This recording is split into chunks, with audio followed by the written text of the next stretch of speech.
And hello and good evening once again, everybody. This is Chuck Horton along with Drew Lamb and David Kirk West, and we're bringing you yet another episode of Double Crossed Radio coming to you live from the Republic of Jefferson.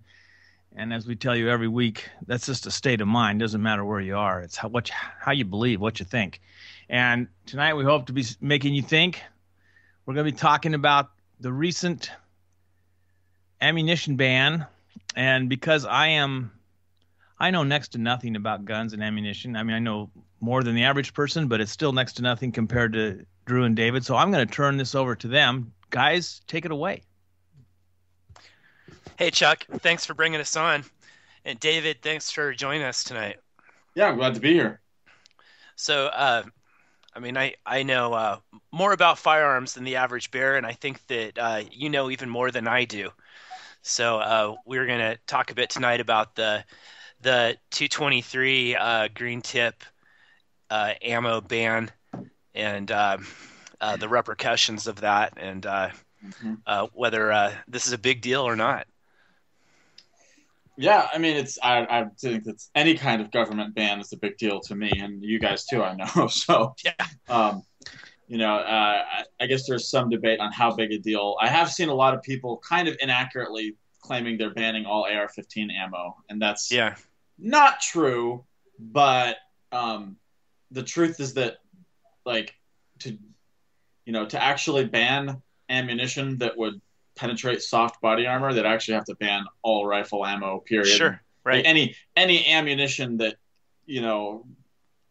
exceeds the pressure, the power of about a real stout 357 Magnum load, pretty much. Like the level 2 body armor is not real great at stopping bullets.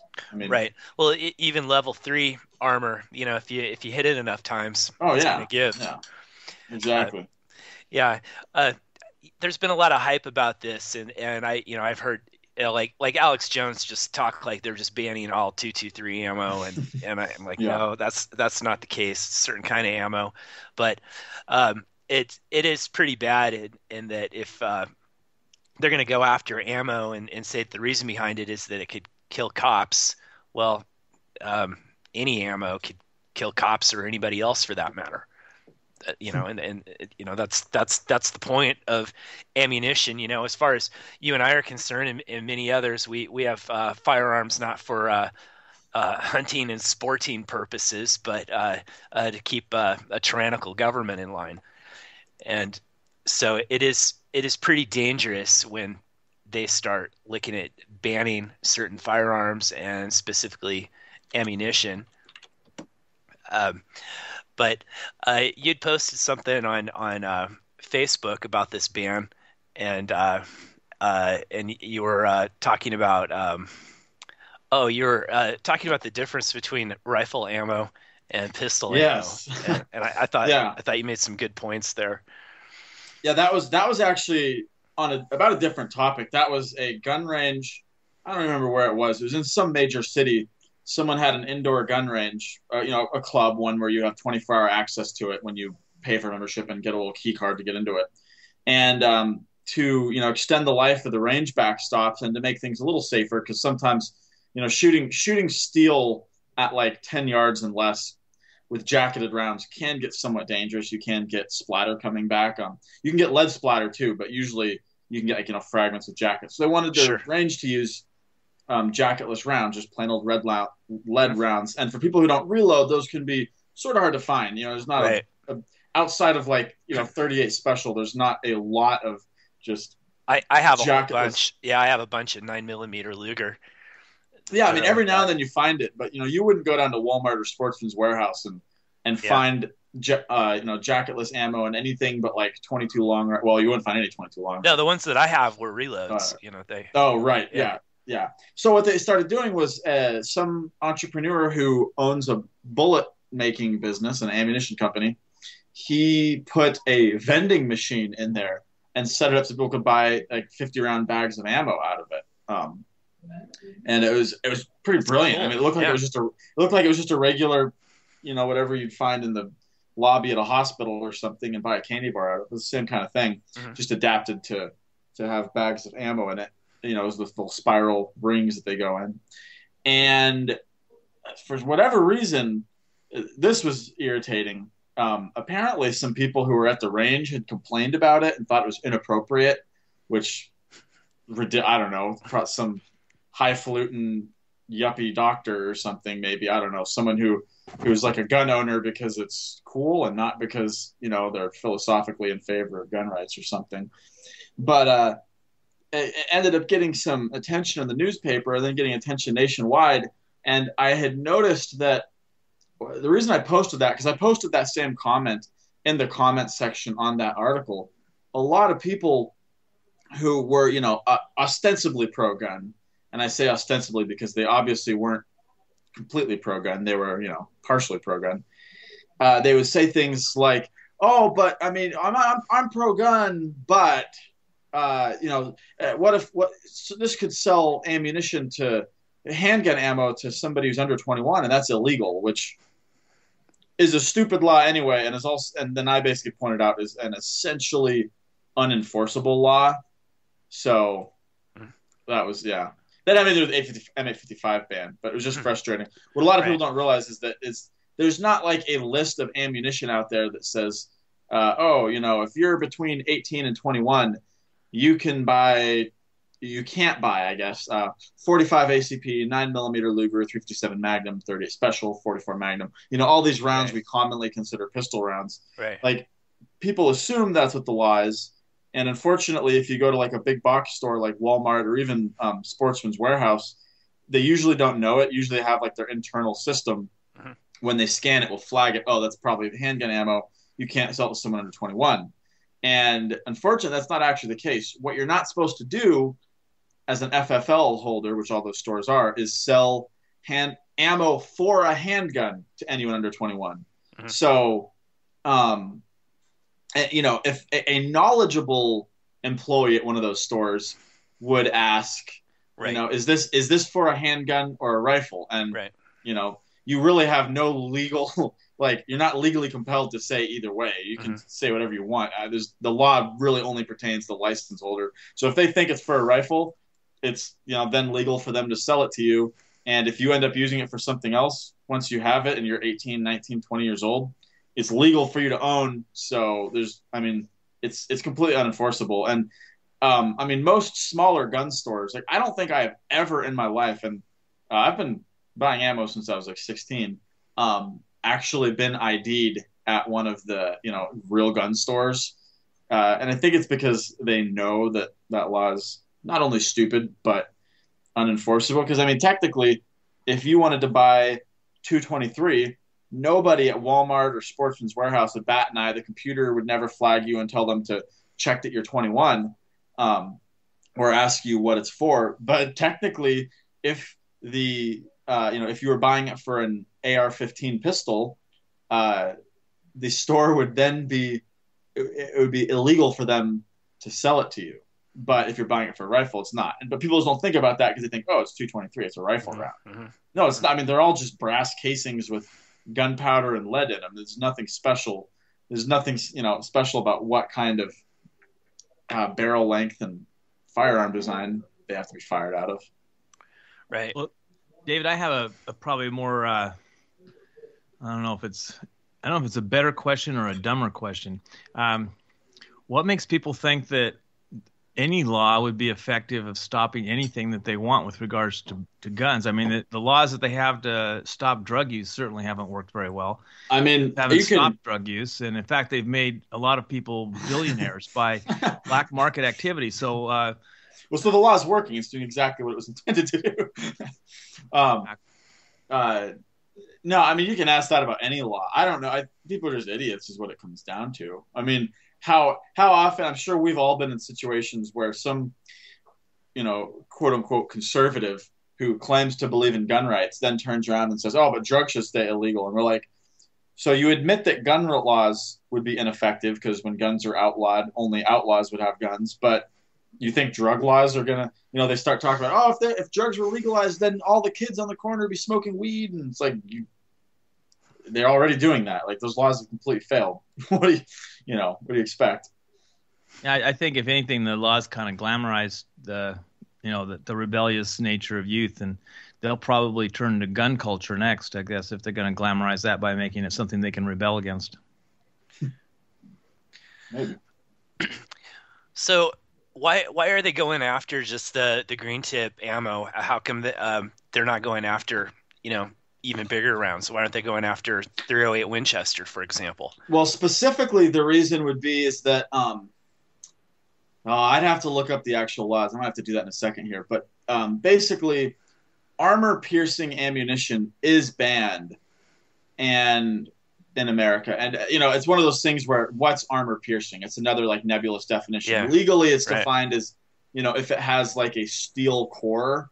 So if you have a round that is like essentially like a like a tungsten steel core with then like a jacket on it, that would be illegal if if that was like the whole tip of the bullet is that. And so generally you've been okay with ammo like M855 ball, the military round, the 5.56 by 45 military round, so 62 grain full metal jacket round, but it does have a steel penetrator in it. The idea is that it can like punch through helmets more easily and stuff that way. And it's like the way it's slid by in the past is that it is the design of the bullet is not quite the same as like a truly quote armor piercing round. I always add quotes around it because when we talk about armor piercing rounds, what you really need to talk, you always need to talk about what sort of armor are we talking about. When you talk about armor piercing rounds, you're talking about ammunition that is designed to penetrate armor that it would otherwise be stopped by, and even in that case, you could theoretically design handgun ammunition that could penetrate soft armor that would otherwise stop it, and you can design rifle ammo that would penetrate body armor that would otherwise stop it. Like level 3 and level 4 ceramic and steel plate armor. But if you take a rifle round and shoot it, even a relatively low powered rifle round like 5.56 by 45, you take that and you shoot level 2 soft armor with it, which is what pretty much everyone short of a SWAT cop is going to be wearing. SWAT cops who get called out on some kind of raid, yeah, they're probably going to be wearing plate armor, but your average beat cop is just wearing level 2 soft armor. Any rifle round is going to punch straight through that. Like butter. It's not going to hardly do anything to it. And unfortunately, there's actually recently been some pro-gun people making some arguments that make themselves look really stupid, where they try to argue that, oh no, 5.56 can't penetrate armor, and then they show it shooting like plate armor, and it's like, well, yeah, but that's not what the ATF's talking about when they're talking about it being armor piercing. They're talking about being able to penetrate soft armor. And the reason that it's so stupid is that regardless of the steel core, I mostly have 55 grain full metal jacket ammunition for my AR-15s because it's generally the cheapest for plinking. And that stuff will punch through. They could never ban it, without enacting new laws. Because right now the ATF's not actually really enacting new laws. They're just putting out new guidelines, like new interpretations of existing laws, sort of. The stuff I have would punch straight through any soft armor. I mean, it would probably go straight through and out the backside of anyone wearing it. And so it's just silly to act like having the steel penetrator inside of it somehow makes it armor piercing. Well, the other issue too is the fact that the government does not have the right, especially through an executive order, to implement such a ban. Are law enforcement allowed to have these rounds? Are the military allowed to have these rounds?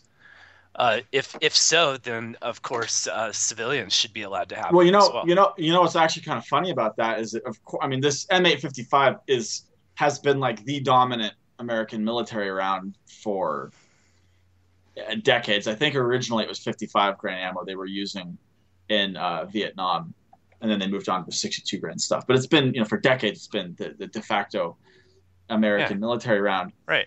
But what's funny is that they are allowed to have that, but they're not allowed to have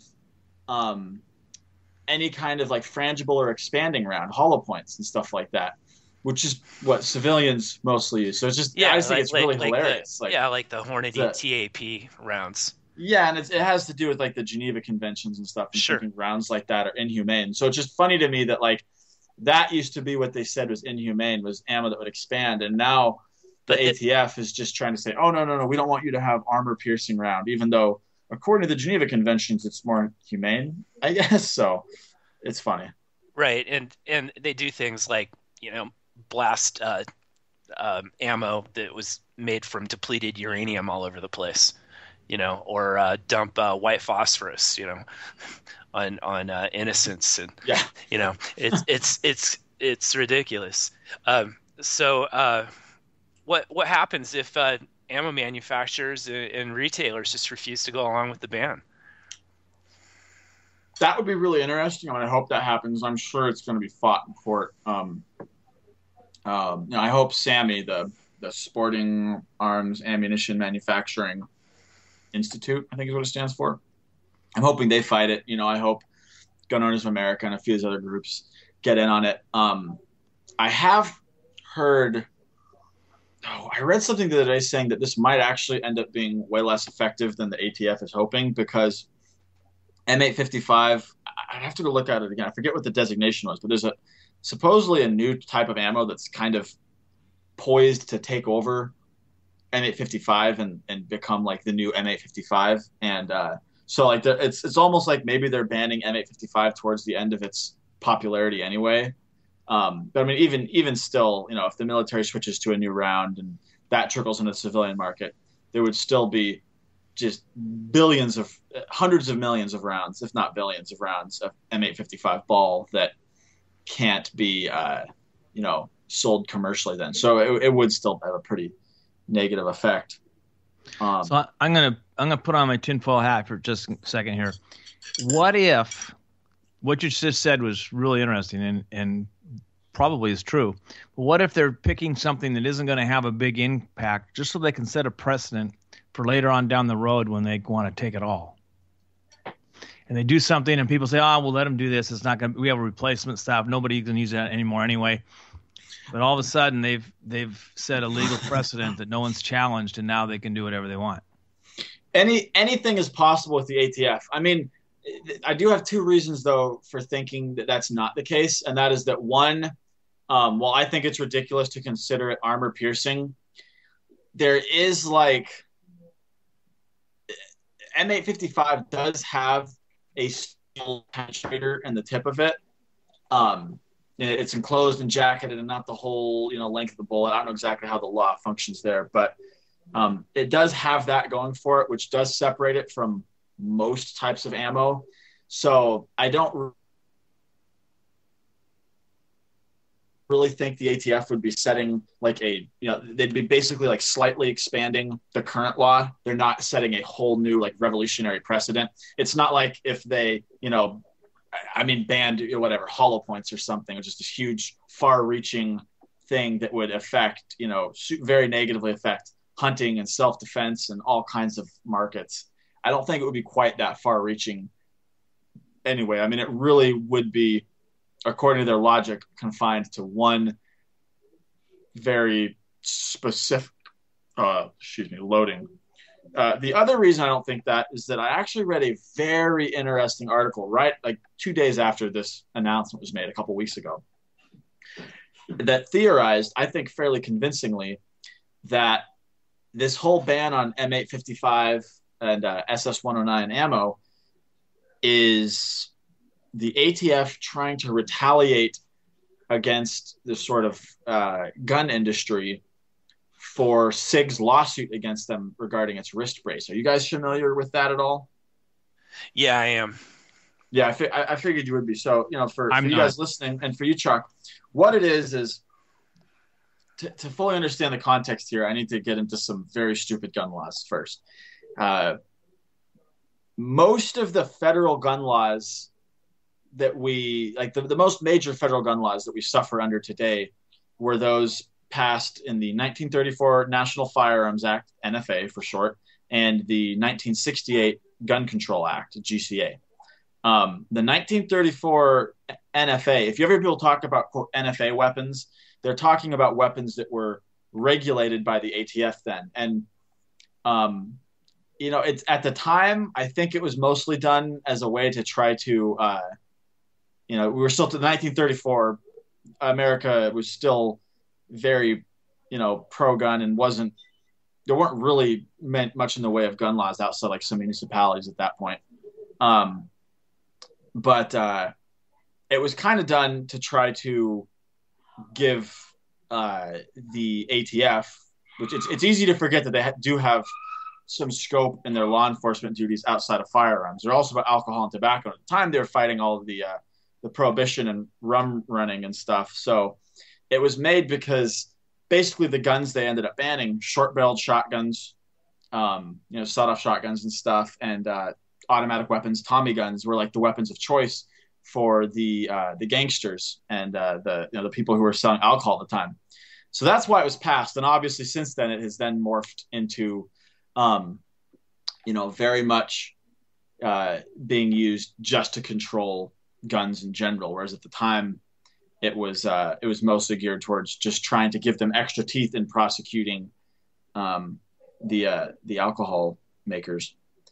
So it's actually really interesting because basically some of the most draconian gun laws we have today are a direct result of prohibition. So for all you people out there who love guns and love your freedom, but think that, the war on drugs is okay because drugs are bad for people, remember that next time. There are a lot of unintended consequences that come when you make any kind of sweeping ban. Yes, and not to.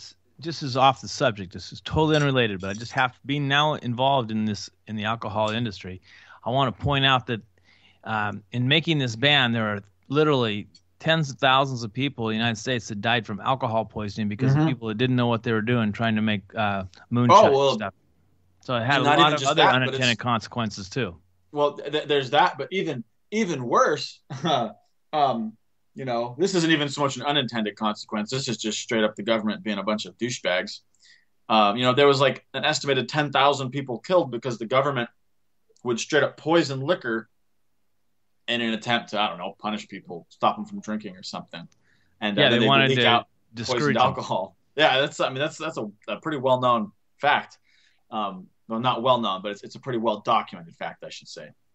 Anyway, so in 1934, they passed the National Firearms Act. And what that did was it made it illegal to have a rifle with a barrel less than 16 inches and an overall length of less than 26 inches, which is, well, I'll get to why it's stupid in a second. I'll finish telling you the laws. And made it illegal to have a shotgun with a barrel less than 18 inches or an overall length of 26 inches. It's arbitrary. It's stupid. It was all just because they wanted to be able to catch the gangsters with sawed-off shotguns and Tommy guns and bust them. So, and at the time, it was actually a pretty obscure law. There's actually a really good fictional book out there. It's out of print now. You can find it on online in PDF form for free, though. It's called Unintended Consequences, and it's kind of about the history of the ATF, and it goes through a lot of the backstory, a lot of precedent-setting anti-gun cases, and then it does that through a kind of thriller fictional book. It's a great book. I like it a lot. That's actually where I learned a lot of my stuff about the history of the ATF and stuff, because it has fantastic history in it, despite the fact that the overarching plot is fictional. So what that means is that today you cannot own, you see in the movies people have like a little short, tiny rifle. It'd be nice to have a little home defense rifle like that, right? Problem is you can't. You're basically limited to owning full-sized rifles because of that law. And it's ridiculous. It's stupid because if you manufacture an AR-15 with a 7-8 inch barrel and no stock on it, it's legally considered a pistol. I mean, it's basically the same thing. And the way an AR-15 is set up, for those of you who've seen it, there's still a buffer tube out the back, so you can even use it as a rudimentary stock. But it's like if you put a stock on that, despite the fact that a stock would actually make it slightly more unwieldy and hard to conceal, it suddenly becomes illegal. But if it stays a pistol, it's okay. So SIG, I don't think they developed it themselves. I actually think they might have purchased it from somebody else who was developing it. But at any rate, SIG released a device called the SIG wrist brace. And what this was, it was for AR-15 and similar type pistols, which to anyone who doesn't know anything about guns, they would never look at these things and consider it a pistol. They'd think it's like an assault rifle or something, because that's what they look like. So SIG developed this, and what it was you got to really see a picture of it to fully understand what I'm saying here. But it was a, quote, wrist brace that was basically blatantly a stock, but because it was a brilliant way to get around the law. SIG marketed it as, oh yeah, see, you can take it and it clips over your wrist and then straps underneath it so that you can hold it better. And I've strapped a few of these things onto my wrist sometimes, and you could never actually shoot something like that. It's so awkward. It's so uncomfortable. You can't even it makes it so you can't really rotate your wrist or move it right. So you couldn't really, bring it up to aim down like you would a normal pistol. You couldn't bring it into your line of sight. And so it was really obvious what it was actually there for. It was actually there for people to use it as a stock so that they could have short-barreled rifles without having to go through 6 months of ATF paperwork and pay a $200 tax on it. It was brilliant. And for the last, 2 or 3 years, 4 years maybe, since it's been available, they've gotten pretty popular. And the ATF had issued them a letter saying, oh yeah, this is approved because it's not a stock, it's a wrist brace. Basically, then the ATF wised up to that and realized what people were really using them for. And so the ATF revoked SIG's letter and all of a sudden said, no, this is illegal now. You can't have this. It constitutes, literally the ATF was saying that, well, it's maybe okay if you have it on your wrist, but if you bring it up to your shoulder, that constitutes manufacturing and a short-barreled rifle. I mean, we're to the point where the government is so stupid that how you hold a gun constitutes whether or not it's legal. That goes even beyond the stupidity of the purely cosmetic assault weapons ban, that we've suffered through in the past. And so it was just end of last summer, I think, maybe last fall. It wasn't that long ago that the ATF revoked SIG's approval letter and made this product of theirs illegal. And so SIG, to their credit, basically filed a lawsuit and said this is bullshit and went to fight them. And then not too long after that, within a few months of that, the ATF did this M855 thing, this M855 ban. And so what is speculated by some people, and I think it has some credence, is that, the ATF was really butthurt that they're getting sued and having to deal with, the full weight and legal force of one of the biggest gun manufacturers in the world coming down on them. It's not going to be a small or short court case. It's going to be one that goes on for a while. And so to kind of retaliate against the AR-15 community, they did the most damaging thing they could do to them. And that was, banning M855 ball, because there's only so much, regulatory agencies have way more power than people realize. Most people don't realize that regulatory agencies can essentially write new laws by introducing their guidelines for how they interpret the laws and really just even how they enforce them. But there is still, some limitations to the ATF. The ATF couldn't just start going door to door confiscating guns, for example, without Congress's approval. And, that's not something that would happen anytime soon. No, theoretically, the right set of events happen, Congress could, potentially go that route. But thankfully, Congress is not. Anti-gun laws have not been high on the agenda for the last decade or so. About the last decade since the assault weapons ban sunsetted in 2004. So really, all the ATF could do was see, how can we reinterpret current laws to really screw over gun owners, particularly those people who own those stupid black rifles, the AR-15s and AR-15 pistols. Oh, I know, we could go after M855 ball. It's one of the most common rounds, and we have some kind of legal argument that it's armor piercing because it has a steel penetrator in it. So that's that's kind of because I think that theory has some credence. I think this is more just petty and the ATF being a bunch of assholes than it is some big power play to, ban more ammo in the future. Because I don't see this setting as far reaching a precedent, thankfully, as some people do. I mean, it's still bullshit, but the ATF could not apply the same logic they're applying to this to virtually, any other kind of ammo. So if they tried to, ban anything else, it would get shot down instantaneously in court. This one, I hope they lose any resulting court case, but it's kind of up in the air. Who knows what'll happen? Well, I think you give them way too much credit for being logical. I'm not giving them credit for being logical. Well, they're not. I'm I don't saying think they're incompetent. Well, they are, and they're also kind of sociopathic by nature. And anybody that puts something in their path, it's an emotional response more than anything else. That's why they want to just burn them. Yeah, this is the organization responsible for basically the worst law enforcement travesties in America. I mean, yeah, cops kill like 1,200 people a year. I think people have kind of figured out cops kill people left and right, and it's roughly 100 people a month. Yeah, a huge chunk of those are unjustified.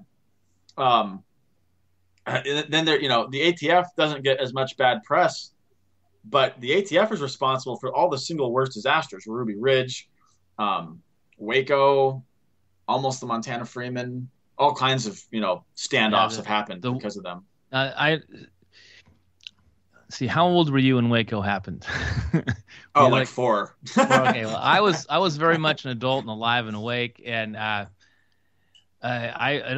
whole thing was just oh man. I guess in the military they call it a clusterfuck, but it was just these guys were just trying to make some headlines so they could get a budget increase, and they ended up getting some people killed. And they couldn't stand that because that's humiliating. So they went and burned down. A lot of that was probably could be. They burned a bunch of women and children to death. Yeah. Oh, it's insane. It's an insane story. It is. They're just cretins. They're just bureaucrat sociopaths. I actually think that Waco was the most horrible, just because like 84 people died. 84 innocent people. I don't know I forget if that's counting the 3 ATF guys who died or not, but they weren't innocent. So if they were. They might have been killed by friendly fire, actually, but even if they were killed by the Branch Davidians, these guys are so incompetent. There's no doubt in my mind that it's possible they got shot by their own people.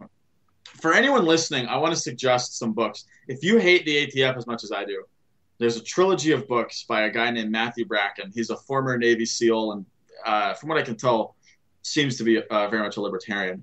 They're called Enemies, Foreign, and Domestic, and it's basically this trilogy of very libertarian books where the ATF is the bad guys. It basically all starts with this isn't really a spoiler. This is like revealed in the first chapter, or first 2 chapters of the book.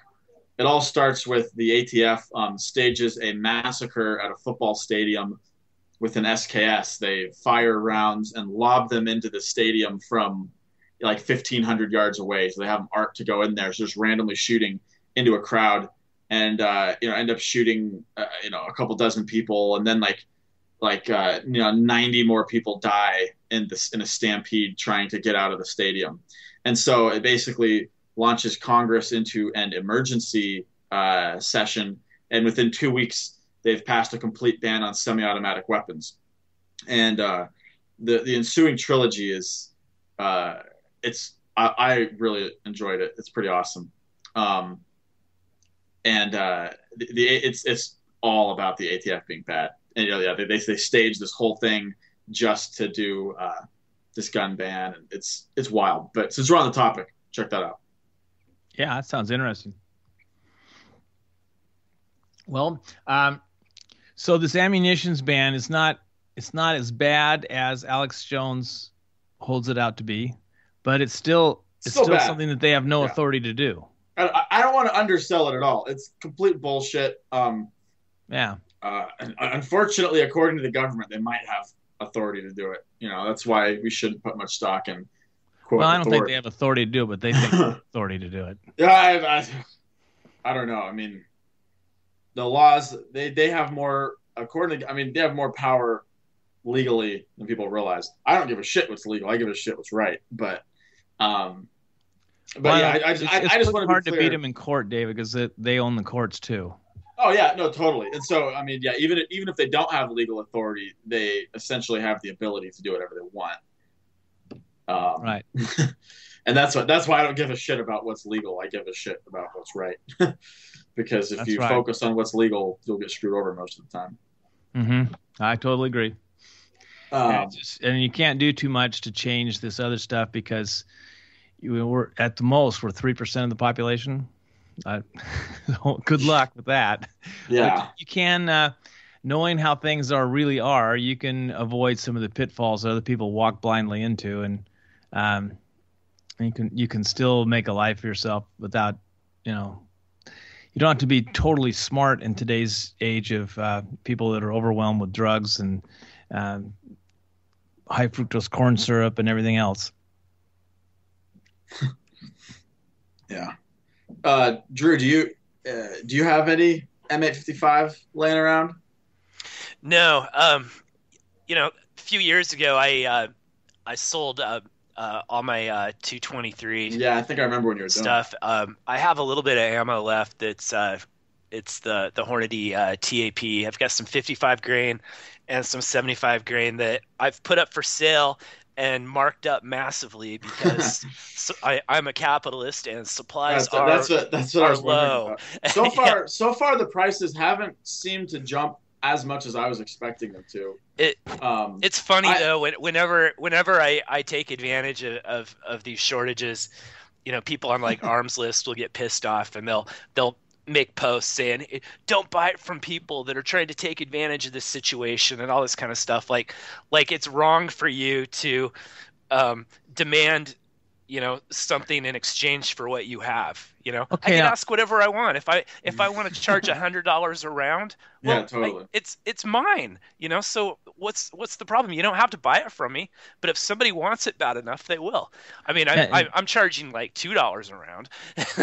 And there's a very, very good economic principle that goes with this. If there Right. If there actually is a shortage of this thing, the high prices help to preserve and ration the product. And there's only going to be people aren't going to use it for frivolous uses. They're going to make sure it's something that's really needed before they shell out that kind of money. Right. So if it's priced too high, then people won't buy it. They'll go for even if there's no lower priced ammunition, they'll just go to an alternative. They'll get a different gun and they'll whatever. But if it's something they really need, then and it's something that is needed and it's worth the money that they're going to pay for it, then they will use it. So it preserves it for that highest use.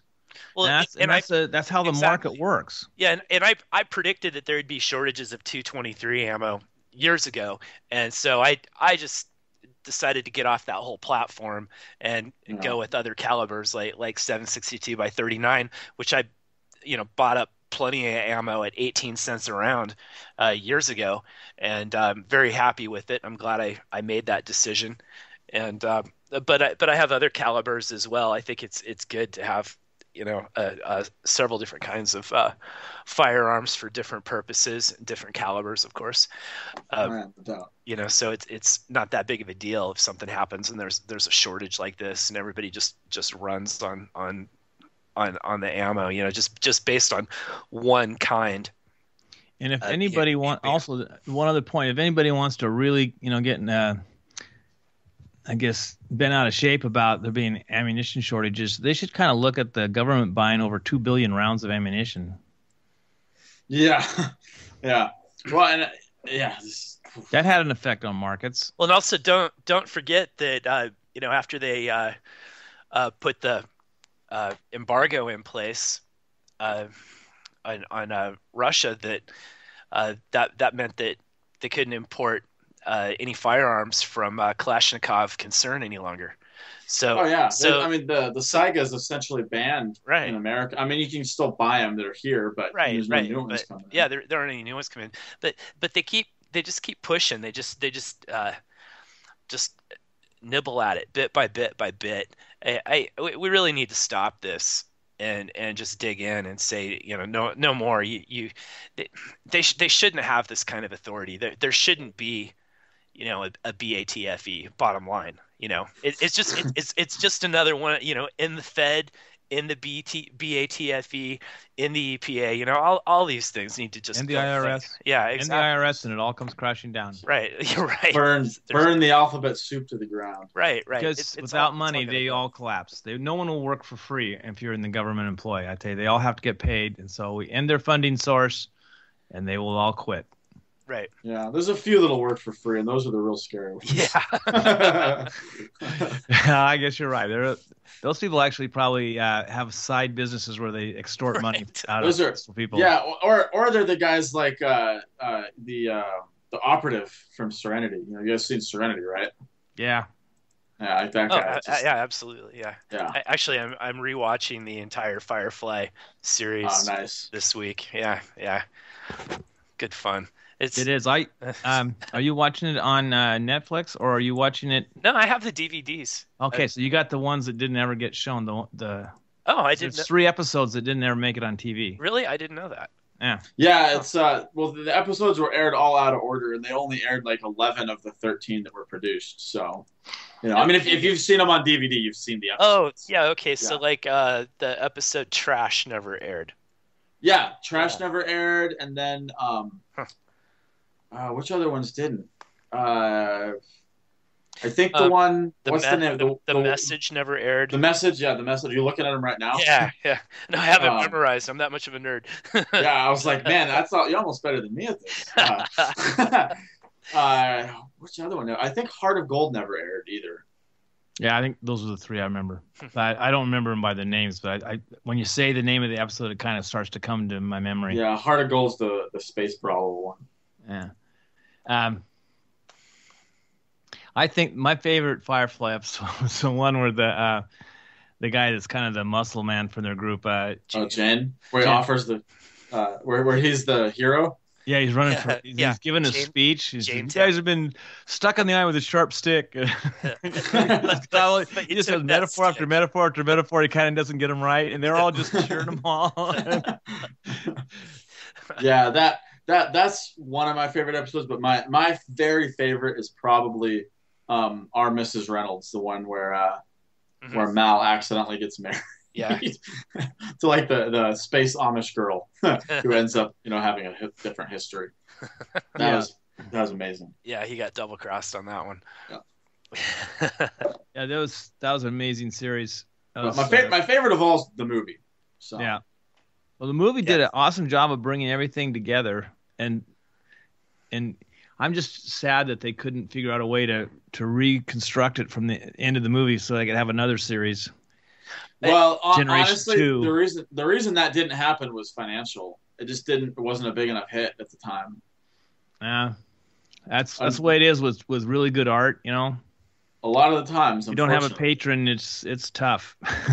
But I am confident that Firefly will rise again, and we will see a new miniseries or something, a Netflix original at some point. It's too popular at this point not to, and Joss Whedon will be leaving the Marvel universe soon. So, well, he did an awesome job with that series Dollhouse too.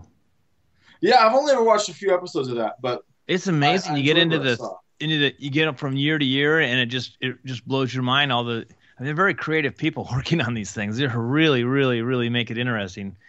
They start using time inconsistencies to make things work, and it was pretty cool. Yeah, he's it's interesting too that he ended up making something as libertarian as Firefly because he's such a big socialist. But he did have Tim Minear working with him, who is a libertarian. But there's when I was at Freedom Fest last year, I happened to be with I rode up the elevator with David Byrne, Birn. Byrne. He's a science fiction writer. David Brin. Brin, B-R-I-N. Yeah, Postman. Yeah, and my son Chris is a real big fan of his, and he was going to be giving a talk. Says, "Oh, I'll go listen to your talk and whatever." And so I went into his thing, and man, that guy's just a socialist. He says, "This current system is just it was just, and he went in about a half an hour of just trashing everything. So that's pretty good. That's pretty good. He's doing a good job. And then his proposed solutions were more of the same. Yeah, I've actually read some arguments between him and J. Neil Schulman, who's an actual libertarian author that I occasionally feud with over the quality of his films. But he is a genuine libertarian. And I've read some feuds between them where he's basically saying, "Yeah, Bryn, you're not a libertarian. I don't know why you keep trying to say you are," and they're pretty entertaining. Because every solution he had was required the force of government to enforce it. And it's it's like that's not what we want, guys. Yeah, can't you see that this isn't working real well? Yeah, but he was an interesting guy to talk to. He's a very talented writer. I'll say that. I haven't read any of his stuff, but I do actually. The much maligned Kevin Costner adaptation of The Postman from '97 is kind of a guilty pleasure of mine. I love that movie. Yeah, it was unusual. Actually, I've only watched. I think I've watched the whole movie, but in about 4 different sittings. I watched different parts of it because my son liked to watch it, and he watched it over and over again.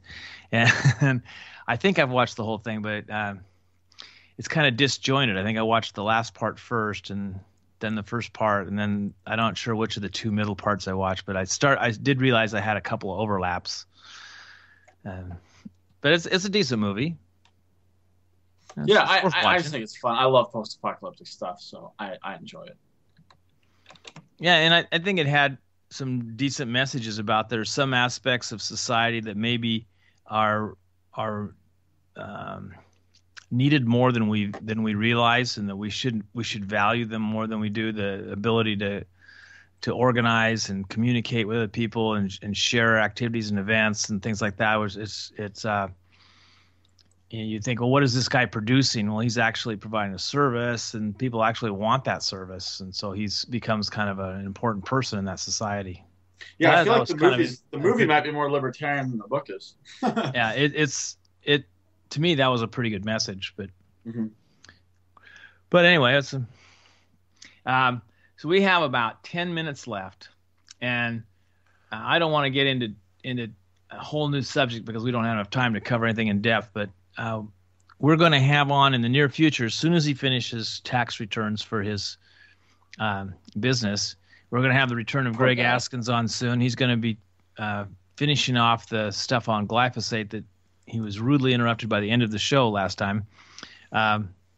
He's really got a lot of stuff still to say, and we want to hear what he has to say. And that's going to be coming up soon, probably in this month. And Drew has got quite a bit more on this on the issue that he's been talking about, a little bit about the chemtrails and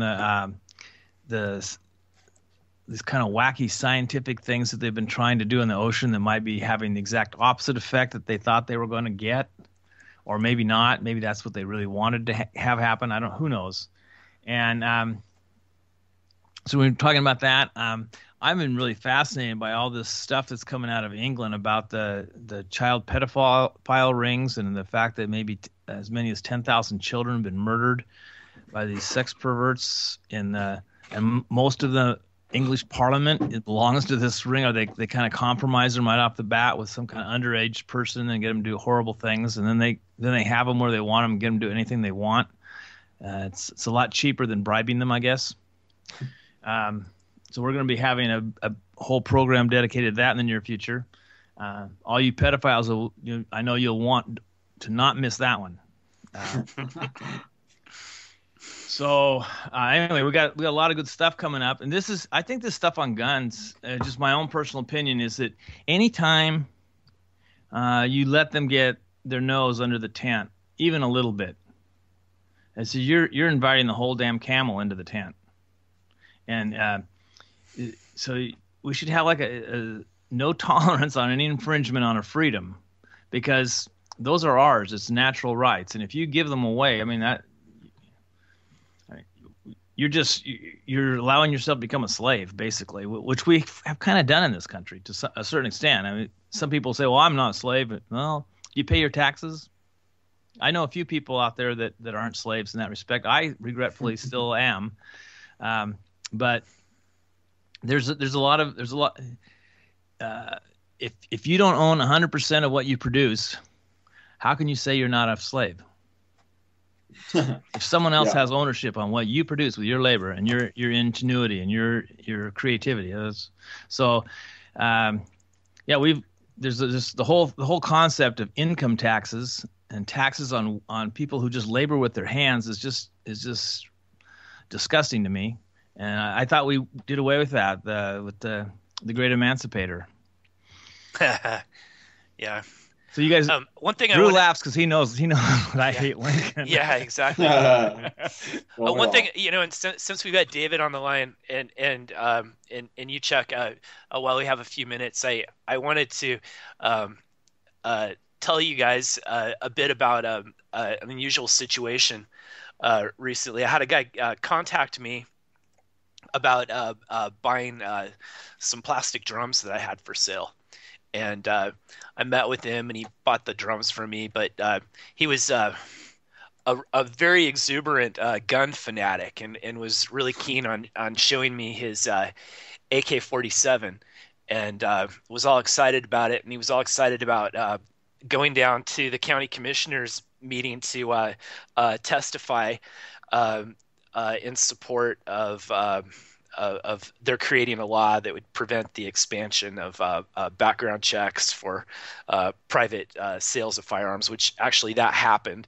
And he said that he left California because they tried to take his guns because of a situation he got involved in, and that was one of the reasons why he came to Oregon. So I'm like, okay, that's all fine and good. And then I had another meeting with him. He bought some more barrels from me, and he was all excited about this new law getting passed in Jackson County, and he wanted to work on more things. He said, what other things should we start working on? And I said, well, we're getting these security cameras are popping up all over town, and they're planning on adding a couple more red light cameras, and I've really got a problem with these, and I'd like to see them rolled back, especially these red light cams that are operated by this corrupt company called Redflex that's been involved in paying off city officials in Chicago. They're the ones that operate the red light cameras in Medford. And I said, we need to get people to know this and push against it and get rid of these things. And he goes, oh, well, we should just get 22s and go out and shoot them down. He goes, I'll wear a mask and change my license plates and stuff. And I'm like, no. That's not how we do it. We work through the system, See, we've actually accomplished things. Same in Ashland by working, with the city council and getting people involved and raising awareness. We've actually got some things done. And so then shortly after that, a friend of mine, a mutual friend of all of ours, told me that this same guy showed up while they were up on Anderson Butte. Shooting and they had their gear on and everything, and this guy approached them wanting to know if there was a militia that he could join.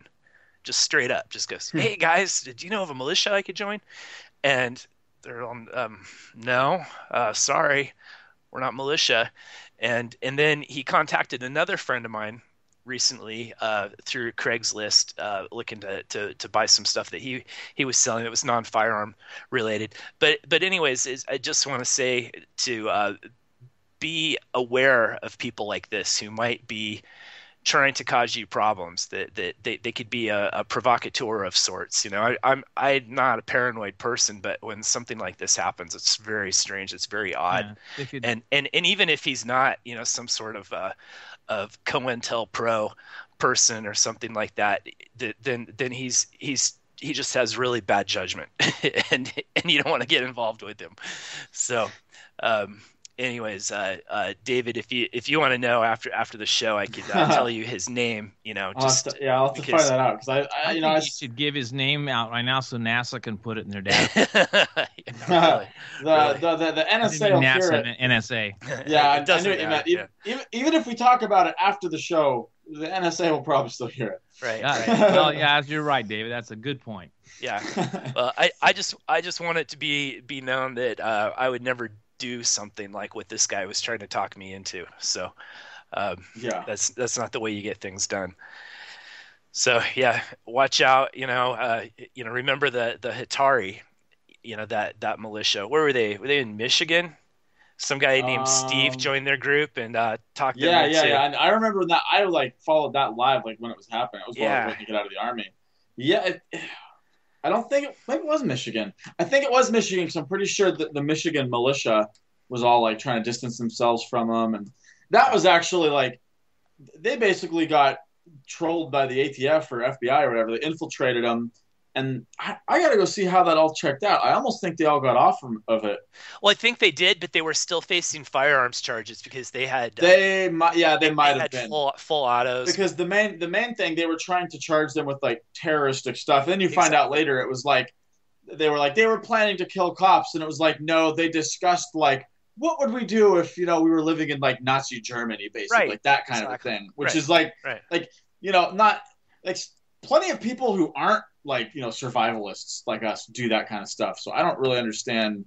Well, I do understand why they do. I don't understand why anyone fell for it, but yeah. So yeah, that's what they were brought up on, and the problem is that they ended up spending some time in jail, before. They were cleared of those charges, but and I don't know what happened with the firearms charges. I mean, they had machine guns, and they hadn't paid their fee to the BATFE, and then that was how it all started. They went to a machine gun shoot. And with their unlicensed machine guns, and and that's what started it. So, yeah, watch out for people like that. Yeah. So we're coming up on the end of the show here. Music is going to start pretty soon, and the last thought is I said before, these are natural rights. They don't come from the government. They're yours. You have a right to be able to defend yourself, to protect your property, and the government's supposed to protect your right. They don't grant it.